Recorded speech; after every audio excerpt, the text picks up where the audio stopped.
She grabbed a stranger's arm in broad daylight and whispered 4 words that rewrote both their lives. Scarlett Hayes didn't know the mild-mannered philosophy professor was actually Don Nikolai. A ghost the underworld thought was dead. By the time the gunshot shattered his coffee cup, it was already too late to walk away. Before we continue, if you love powerful storytelling, hit that subscribe button now. I create these stories for people like you who appreciate depth and emotion. It's free, takes 2 seconds, and ensures you never miss what comes next. All right, let's dive in. Scarlett Hayes had always believed that tragedy wore a costume. Dark alleys, midnight hours, the obvious soundtrack of danger. She never imagined it would arrive on a Tuesday afternoon, dressed in Baltimore sunshine and the innocent aroma of freshly ground coffee beans. She was 22, her skin the warm brown of autumn leaves catching light, her hair natural and twisted into a high bun that had taken exactly 3 YouTube tutorials to perfect. She was double majoring in philosophy and creative writing because apparently she enjoyed torturing herself with questions that had no answers and a career path that promised what her roommate affectionately called artisanal poverty with student loans. Her mother, calling from Detroit every Sunday like clockwork, had opinions. Strong ones. "Baby, you're chasing clouds when you should be chasing checks." Scarlett called it finding meaning. Her bank account, sitting at a tragic $247, called it a problem for future Scarlett, who would presumably be wiser and employed. That afternoon, she'd skipped her sociology lecture to grab an iced latte from Cornerstone Cafe, the little brick establishment near campus where the Wi-Fi was fast. The baristas knew her order by heart, and nobody judged her for camping out with her laptop for 4 hours while nursing a single drink. It was her sanctuary, her third space, the place where she pretended to read Sartre while actually scrolling through social media and questioning whether her degree would end with her asking, "Would you like fries with that?" Professor Nikolai Volkov was there too, as he always was on Tuesdays at 2:15 p.m. She'd noticed him before. It was impossible not to. The man had that rare quality that made people stop mid-conversation and stare, not because he was conventionally handsome, though he absolutely was in that sharp-edged, probably owns expensive watches kind of way, but because he carried himself like someone who'd seen the world burn and decided to teach ethics anyway. The irony wasn't lost on anyone who paid attention, which Scarlett unfortunately did, often, usually during his lectures when she should have been taking notes instead of analyzing the way his accent wrapped around words like categorical imperative. He was in his late 30s, maybe 40, with steel-gray eyes that could dissect your soul during office hours and a slight Eastern European accent that made even Kantian philosophy sound dangerously appealing. Every student in his moral philosophy course was either terrified of him or half in love with him. Scarlett was inconveniently both. He stood outside the cafe that day, adjusting his wire-rimmed glasses with one hand while checking his watch with the other, a man of precise habits and measured movements. His charcoal suit was tailored perfectly, his dark hair swept back in a way that suggested he'd either put effort into it or had ridiculously cooperative hair genetics, probably both. Scarlett had just stepped outside, iced latte sweating condensation onto her palm, when something made her pause. That instinct her mother always talked about, the one Detroit had beaten into her DNA, the one that said pay attention or pay the price. The car, black sedan, windows tinted darker than Baltimore City ordinances probably allowed, engine idling with that predatory purr that didn't match the sleepy afternoon energy of a college neighborhood. 4 men inside, all wearing sunglasses despite being parked in complete shade under the cafe's awning. One of them shifted, and sunlight caught something metallic at his wrist. Not a watch. Definitely not a watch. Scarlett's stomach dropped like she'd missed a step on stairs she couldn't see. She'd overheard them earlier. She realized now with the clarity of hindsight slapping her across the face. When she'd been waiting for her order, doom-scrolling through her phone, a man on his cell near the pickup counter. Voice low but not quite low enough, the kind of quiet that draws attention by trying not to. Volkov's routine never changes. Tuesday, 2:15, Cornerstone Cafe. We'll be ready. At the time, she'd thought nothing of it. Volkov was a common enough name, wasn't it? Russian, Eastern European, probably a dozen people in Baltimore alone.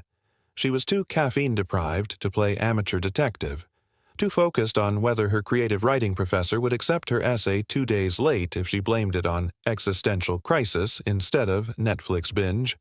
But now, watching Professor Nikolai step toward the crosswalk, watching that car's engine rev almost imperceptibly, watching the way those men sat with the coiled tension of predators waiting for the perfect moment, every instinct she'd inherited from a mother who'd survived Detroit's roughest neighborhoods started screaming. Move. Do something. Don't just stand there like a philosophy major contemplating the ethics of intervention while a man gets murdered. Scarlett didn't think. Thinking was overrated anyway. That's what got Hamlet killed. All that contemplation and soliloquizing while everyone around him dropped dead. She crossed the distance between them in 4 quick strides, her sneakers silent against the pavement. She slipped her hand through his arm like they were lovers meeting for an afternoon date, pressed herself close enough to feel his body tense in surprise, and whispered against his shoulder, voice low and urgent, "Keep walking and don't stop." For half a second, Professor Nikolai Volkov, brilliant lecturer, published author, the man who could make grown students cry during Socratic dialogues, froze completely. But it wasn't confusion that rippled through his body. It was calculation, assessment, the lightning-fast evaluation of someone who'd been in danger before and knew exactly what it looked like. His eyes, sharp and gray as winter steel, darted to the car, then back to her face, recognition flickering, the student from his Tuesday morning class, the one who always sat in the back and asked questions that made him pause, then forward again, and then, without a single question, without hesitation or protest, he did exactly what she said. They crossed the street together, her hand clutching his sleeve so hard her knuckles went white, his pulse steady beneath her grip, impossibly, infuriatingly calm, like getting walked away from an assassination attempt was just another Tuesday for him. Behind them, tires screeched.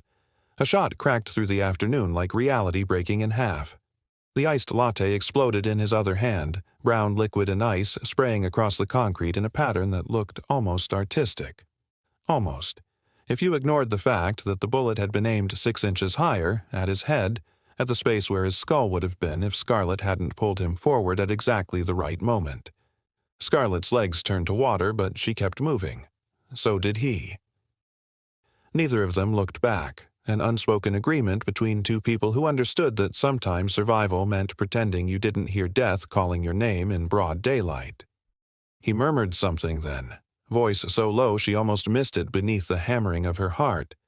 So, they found me. Not who are they, or what's happening, or should we call the police or any of the normal responses a philosophy professor should have to nearly getting shot outside his favorite cafe, just quiet, resigned acknowledgement.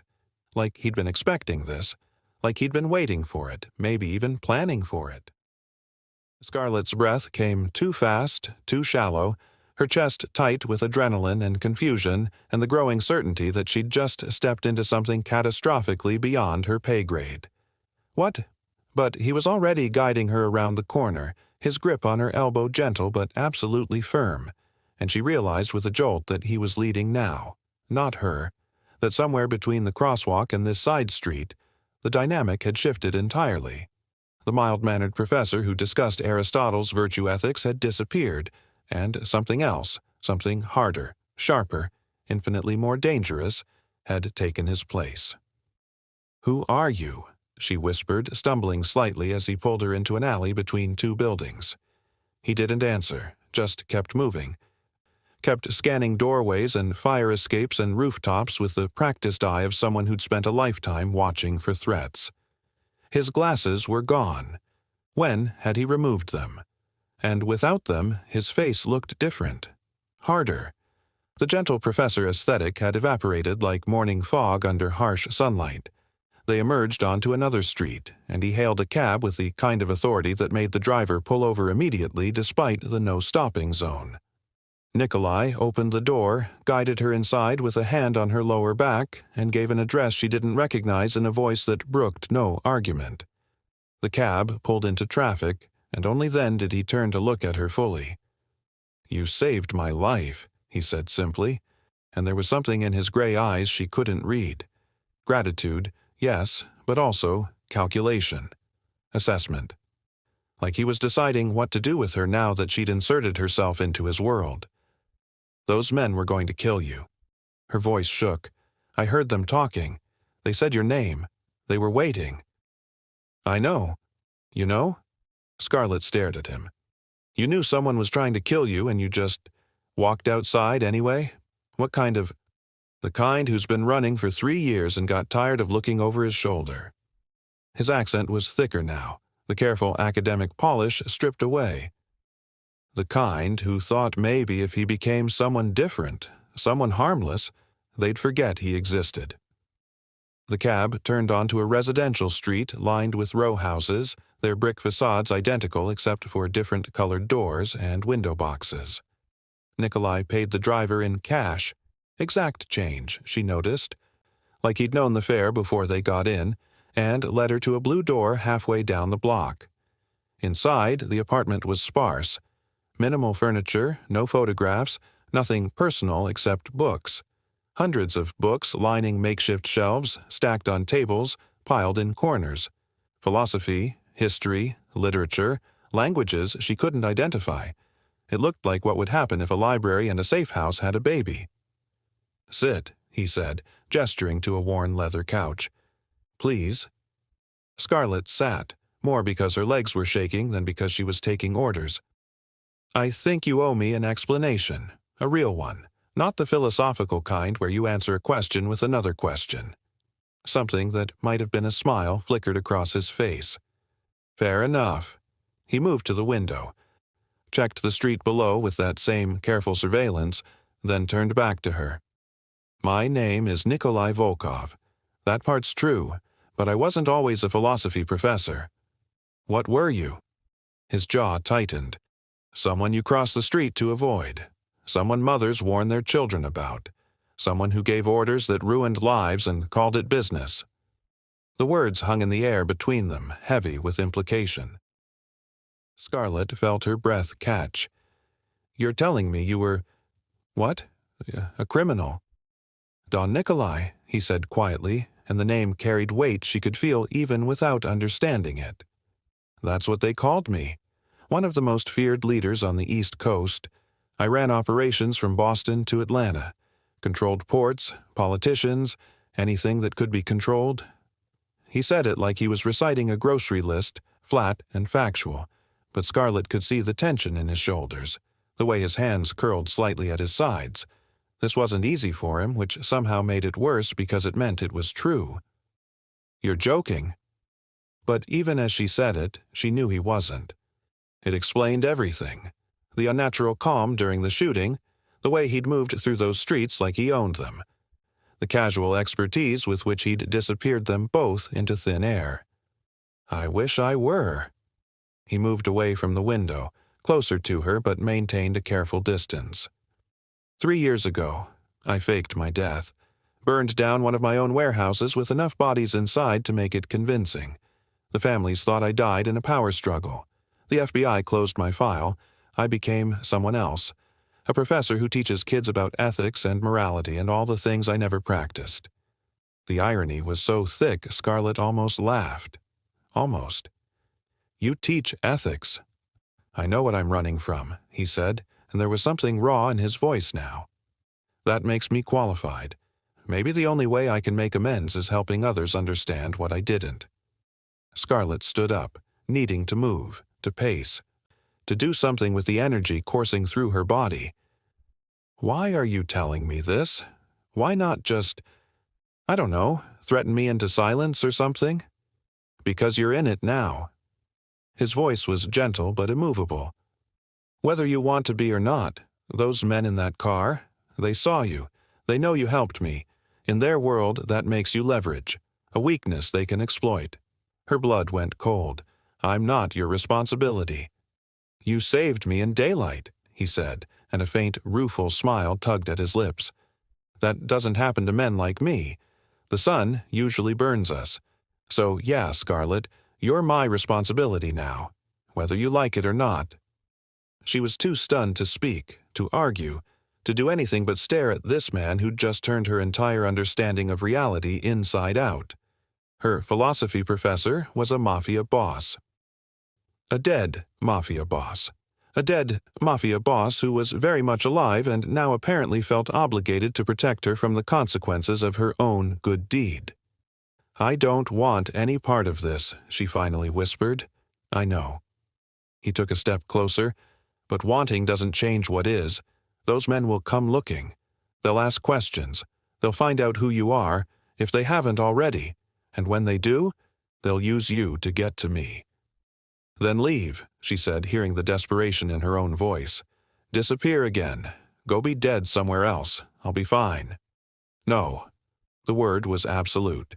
"I won't let them touch you.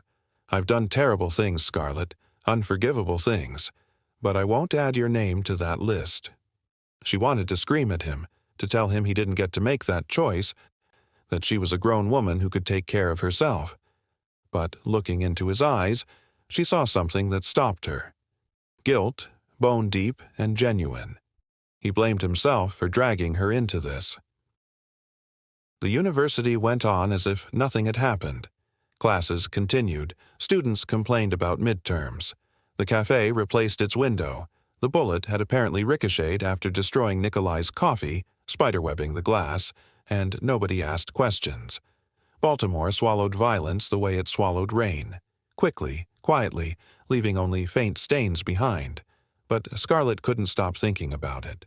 The gunshot, his unnatural calm, the strange emptiness in his eyes when he'd said, "They found me," like he'd been expecting it, like he'd been running from something inevitable and had finally stopped looking over his shoulder. When she showed up to his moral philosophy class 2 days later, her hands were still shaking every time she thought about the broken glass, the spray of coffee that should have been blood, the casual way he'd told her he used to be a monster. Professor Nikolai was there as usual, standing at the front of the lecture hall in his slightly rumpled button-down and wire-rimmed glasses, lecturing on moral paradoxes and how people justify wrong to protect what they love. His voice was measured, thoughtful, perfectly professorial. He paced slowly, hands in his pockets, making eye contact with students as he spoke. He never looked at her once, not during the entire 90-minute lecture, not when she raised her hand to answer a question about Machiavelli's The Prince, because of course they were discussing whether the ends justify the means. Because apparently the universe had a sense of irony. Not when the class filed out afterward, backpacks rustling, voices echoing off the high ceiling. But as she left the lecture hall, something pressed into her palm. A folded note slipped so smoothly she barely felt it, his hand brushing hers for half a second as he, accidentally, bumped into her near the doorway. She waited until she was outside, sitting on a bench under a tree whose leaves were turning gold, to read it. "Thank you. You saved my life. Meet me tonight. The address you know. We need to talk." And her pulse raced. The paper felt heavier than it should, like it carried more weight than just ink and gratitude and a cryptic summons. She should ignore it, should throw it away, skip the meeting, pretend that afternoon had been a fever dream brought on by too much caffeine and not enough sleep. Instead, she found herself at his apartment that evening, knocking on the blue door as the sun set behind the row houses and painted everything orange and gold. He answered immediately, like he'd been waiting by the door. "Come in." The apartment looked the same, sparse, impersonal, more books than furniture, but he'd added something. A whiteboard covered in notes and diagrams, names connected by lines, dates and locations marked in red. It looked like something from a crime show, the kind of thing detectives build when they're hunting someone. Or being hunted.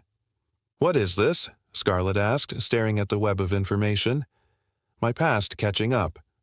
He stood beside her, studying the board with the focused intensity she recognized from his lectures. "The families I thought were satisfied with my death. Apparently, someone started asking questions. Someone found inconsistencies in the official story." "Who?" "His name is Viktor Kozlov." Nikolai pointed to a name at the center of the web, written in bold black marker. "He was my second in command. Should have inherited my territory when I died. Instead, the other families carved it up, left him with nothing. He's been searching for 3 years, convinced I'm alive. And now he knows. Now he knows. Nikolai turned to face her fully. Which means you need to understand what you're dealing with. Victor isn't just dangerous, Scarlett. He's smart, patient, and he holds grudges like some people hold religion. Quick pause. If you're invested in this story, subscribe so you don't miss the next one. YouTube's algorithm is unpredictable, and I'd hate for you to lose this channel. Hit subscribe, turn on notifications, and let's continue this journey together. Scarlett crossed her arms, trying to ignore the fear creeping up her spine. So, what do we do? We, his eyebrow raised slightly. There is no we. You go back to your life. I handle this. Handle this how? By disappearing again? By dying again? She stepped closer, anger suddenly flooding through her, hot and cleansing. I didn't save your life so you could throw it away a week later. You saved my life, which is exactly why I need to keep you out of this. His voice was firm but not unkind. Victor will use you to get to me. He'll hurt you, Scarlett, and he'll make sure I know about it. Then teach me. He blinked. What? Teach me how to protect myself. You obviously know how to survive in this world, so teach me. She gestured at the whiteboard. You said I'm already in it. Fine. Then I need to know the rules. For a long moment he just stared at her, something unreadable flickering across his face. Then, unexpectedly, he laughed, a short, rough sound that seemed rusty from disuse. You're insane. I'm a philosophy major with student loans. Sanity is relative. She held his gaze. I'm not running away from this, Nikolai, so either help me or get out of my way. He studied her for several heartbeats, those gray eyes searching for something. Finally, he sighed. Your mother raised a stubborn woman. Detroit will do that to you. All right. He moved to the whiteboard, grabbed a marker. Lesson 1. In this world, trust is currency and information is power. Victor knows I'm alive, but he doesn't know where I am. That's our advantage, but it's temporary. Over the next 2 hours, he taught her things no philosophy class ever covered. How to spot a tail, how to identify exit routes in any room, how to read people's intentions in their body language, how to disappear in a crowd. It was like learning a new language, one spoken in paranoia and survival instincts. You're good at this, he said at one point, watching her identify the 3 fastest exits from his apartment layout. I pay attention. She set down the marker. It's what got me into this mess. It's also what saved my life. He moved closer, close enough that she could smell his cologne, something expensive and understated. I haven't properly thanked you for that. You don't need to. Yes, I do. His voice dropped lower. In my old life, nobody did things without expecting something in return. But you did. You saw danger and ran toward it to save a stranger. That's... He paused, searching for words. That's not something I've experienced before. The air between them thickened with something unspoken. Scarlett felt her breath catch, suddenly hyper-aware of how close he was standing, how his eyes had softened from steel to something warmer. Nikolai? Her phone buzzed. Both of them jumped, the moment shattering. She pulled it out, looked at the screen, and felt her blood freeze. Unknown number. A text message with a single photo attached. It was her. Leaving the cafe that Tuesday afternoon, her hand wrapped around Nikolai's arm. The angle was perfect, showed both their faces clearly. Below the photo, a message. We know who she is. We know where she lives. Tell Don Nikolai we want to talk. He has 48 hours. Scarlett's hands trembled. They know.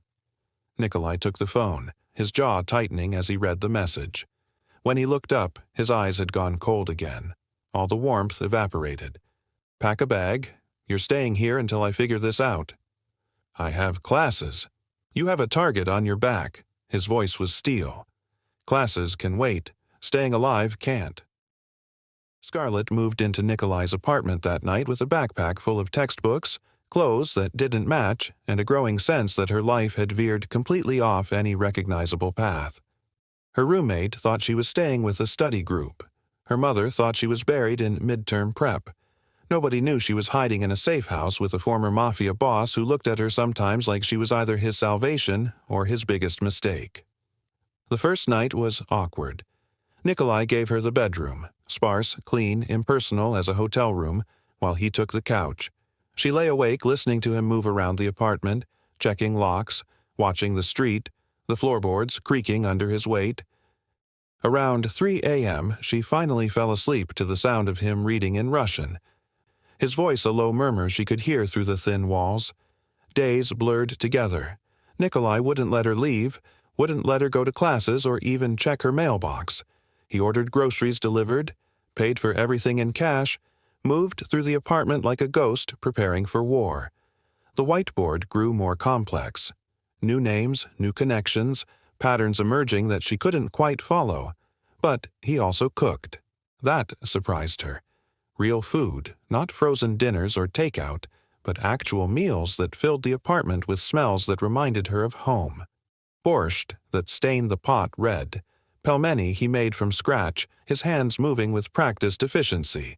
Blini, thin as paper, served with sour cream and jam. "My grandmother taught me," he explained one evening, watching her devour a plate of stuffed cabbage. "She said, a man who can't feed himself is a man who depends on others. Dependency is weakness." Sounds like a tough lady. She survived Stalin, the war, and my grandfather. Tough doesn't begin to cover it. He smiled, but it was edged with old sadness. "She would have liked you. You have her fire." Scarlett felt something warm bloom in her chest. "Is that a compliment?" "From me, always." His eyes held hers a moment too long. They fell into a rhythm. Mornings, he'd make coffee, dark and strong enough to wake the dead, while she studied at his kitchen table trying to keep up with coursework through online materials. Afternoons, he'd teach her more survival skills. How to pick a lock with a bobby pin, how to create false identities, how to read a room for threats. Evenings, they'd talk, really talk, about philosophy, about life, about the person he used to be versus the person he was trying to become. "Do you think people can change?" she asked one night, curled up on the couch with tea while he poured vodka. Just one glass, always measured, always controlled. "Like fundamentally change who they are?" "I don't know." He stared into his glass. "I want to believe they can. That I can. But sometimes I wonder if I'm just a monster wearing a better disguise." "You're not a monster." "You didn't know me before." His voice was quiet, haunted. "The things I did, Scarlett. The orders I gave. I can't take those back. Can't undo the damage." "No," she agreed. "But you can do better going forward. Isn't that what redemption is? Not erasing the past, but refusing to repeat it?" He looked at her then, really looked at her, and something shifted in his expression. "When did you get so wise?" "I've had a good teacher." She meant it as a joke, but it came out softer than intended, more intimate. The space between them felt charged, electric. Nikolai set down his glass, moved closer on the couch. "Scarlett, His phone rang. The burner phone, the one he kept for emergencies. He answered immediately, his body going rigid as he listened. "When? Where? Are you certain?" He hung up, his face pale. "That was my contact in Victor's organization. They're moving faster than I thought. Victor's coming to Baltimore. Tomorrow." "What does that mean?" "It means our 48 hours just became 12. The warehouse district at midnight looked like the set of every crime movie Scarlett had ever watched, except this time she wasn't eating popcorn from the safety of her couch. She was walking into it, hand in hand with a man who used to run this world, toward a meeting that could end with both of them dead. "Last chance to stay in the car," Nikolai said, though his grip on her hand suggested he didn't actually want her to go. "We've been over this." She squeezed back. "Victor wants to see the girl who saved you. Not showing up makes me look like a weakness he can exploit. Showing up makes me look like I'm part of your world." You shouldn't have to be part of this world. Too late. She managed a smile that felt braver than she felt. Besides, what's the worst that could happen? Don't. His voice was sharp. Never ask that question. The universe takes it as a challenge. They walked into the warehouse together. Inside, the space was cavernous, lit by a few hanging bulbs that created more shadows than light. Crates lined the walls, probably empty, Scarlett guessed, just set dressing for this theatrical confrontation. In the center stood 5 men, all dressed in dark clothes, all radiating the kind of danger that made her survival instincts scream. The man in the middle had to be Victor. Tall, lean, with a scar running from his ear to his jaw and eyes that looked dead even from 20 feet away. He smiled when he saw them, but it was the smile of a shark spotting blood in the water. "Nico," he said, using a nickname that sounded both familiar and threatening. "You look good for a dead man." "Victor." Nikolai's voice was different now, colder, harder, stripped of any professorial warmth. This was Don Nikolai, the man who'd commanded fear and respect in equal measure. "You wanted to talk. So talk." 3 years. Victor circled them slowly. Predatory. 3 years, I mourned you. Drank to your memory. Watched your empire get carved up like a Thanksgiving turkey while I got scraps. He stopped in front of Scarlett, looking her up and down in a way that made her skin crawl. "And all that time, you were playing teacher with college girls? Leave her out of this." "Oh, but she's the interesting part." Victor's smile widened. "The hero who saved you. Tell me, sweetheart, did you know what kind of man you were saving? Did he tell you about the bodies? The families destroyed? The blood on those hands you're holding so sweetly?"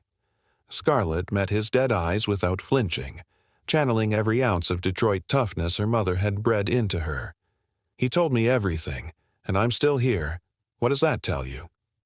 Victor laughed, a cold, mirthless sound. "It tells me you're either very brave or very stupid. I haven't decided which." He turned back to Nikolai. "Here's what's going to happen. You're going to come back. Resume your position. Rebuild what was lost. The families need leadership, and I need my rightful place at your side." "No." "No?" Victor's eyebrows rose.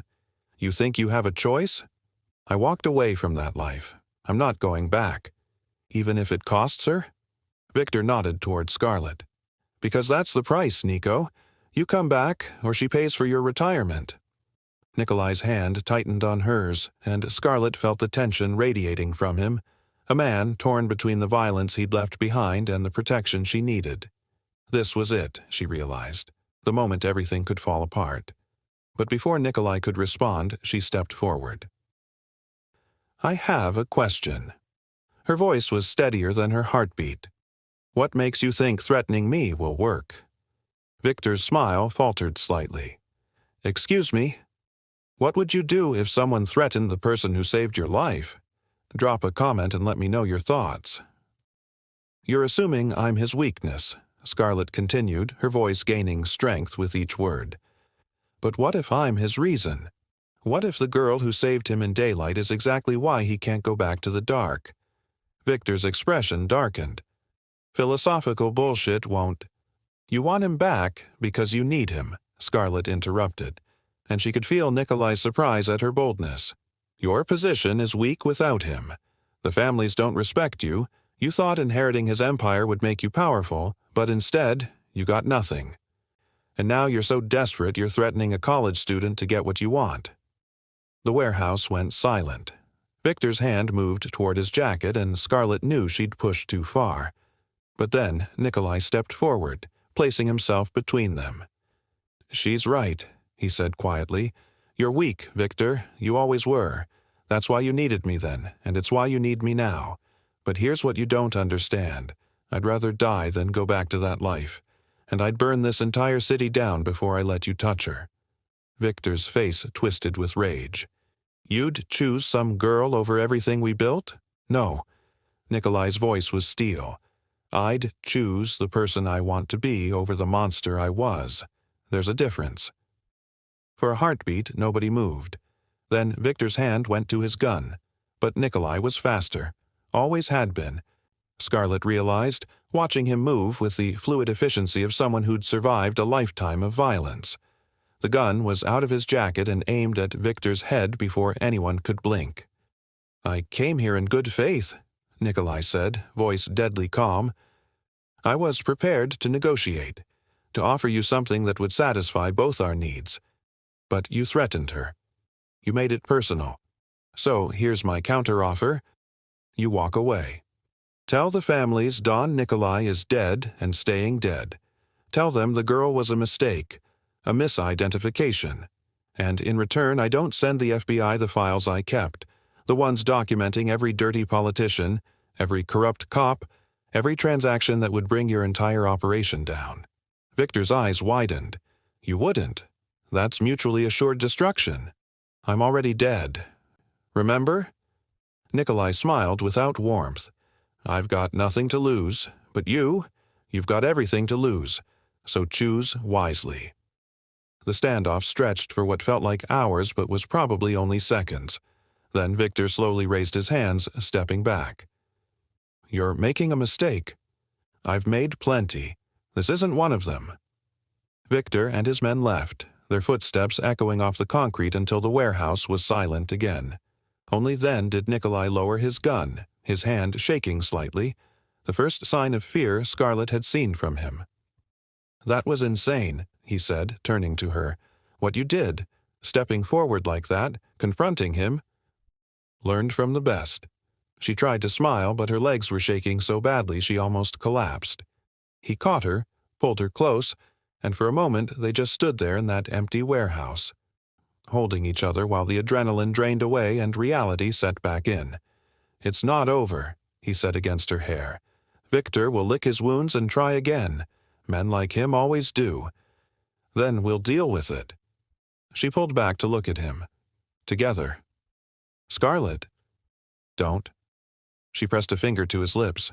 "Don't tell me to walk away. Don't tell me it's too dangerous. I knew what I was getting into when I grabbed your arm that day. Maybe not the specifics, but I knew it mattered. And I'm not walking away now." He stared at her, those gray eyes searching her face for something. Then, slowly, he smiled. A real smile, warm and genuine, and maybe a little bit hopeful. "You're stubborn. Detroit, remember?" "How could I forget?" He brushed a strand of hair from her face, his touch gentle despite the calluses she'd noticed before. "I don't deserve you." "Probably not," she agreed. "But maybe that's not the point. Maybe the point is becoming someone who does." When he kissed her, it was nothing like she'd imagined during those long lectures about Kantian ethics. It was desperate and tender and tasted like hope mixed with fear. His hands cupped her face like she was something precious, something worth protecting, worth changing for. They broke apart, both breathing hard, foreheads pressed together in that quiet warehouse that smelled like dust and danger and new beginnings. "So, what happens now?" she whispered. "Now?" He pulled back slightly, that half-smile she'd grown to love playing at his lips. "Now we keep walking, together, and we don't stop." 3 months later, Scarlett sat in the front row of the lecture hall. Her usual spot in the back had been taken by a freshman who didn't know the unwritten seating arrangements, watching Professor Nikolai Volkov discuss the ethics of second chances. His wire-rimmed glasses caught the light as he paced, his accent wrapping around words about redemption and choice and becoming more than your past. Nobody knew that his apartment, their apartment now, had a go bag hidden in the closet.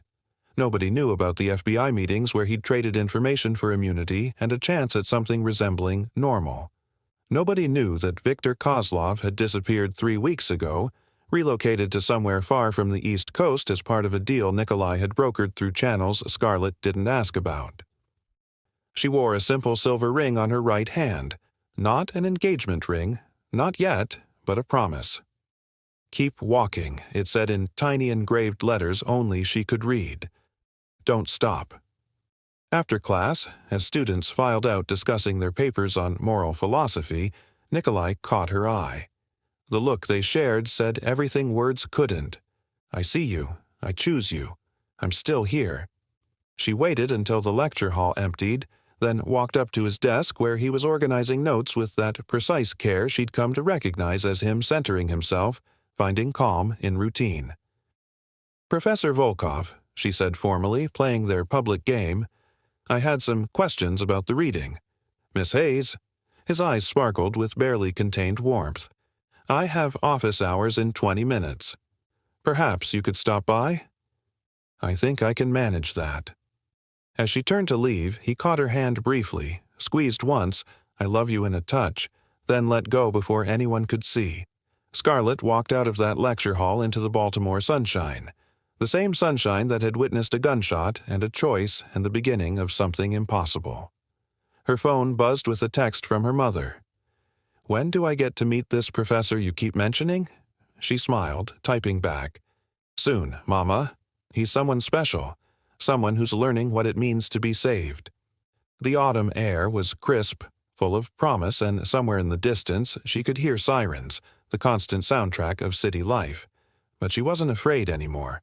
Fear was just another philosophy to examine, another question to answer, another reason to keep walking forward.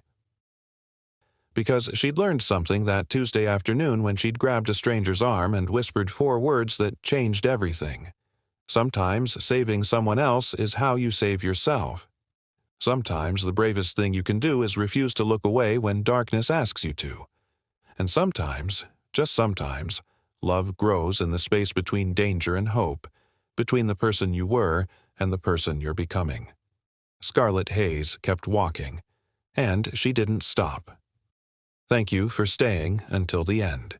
If this story moved you, subscribe and join our community of storytelling lovers. Drop a comment with your thoughts. I read every one. Share this if someone needs to hear about second chances today. See you next time.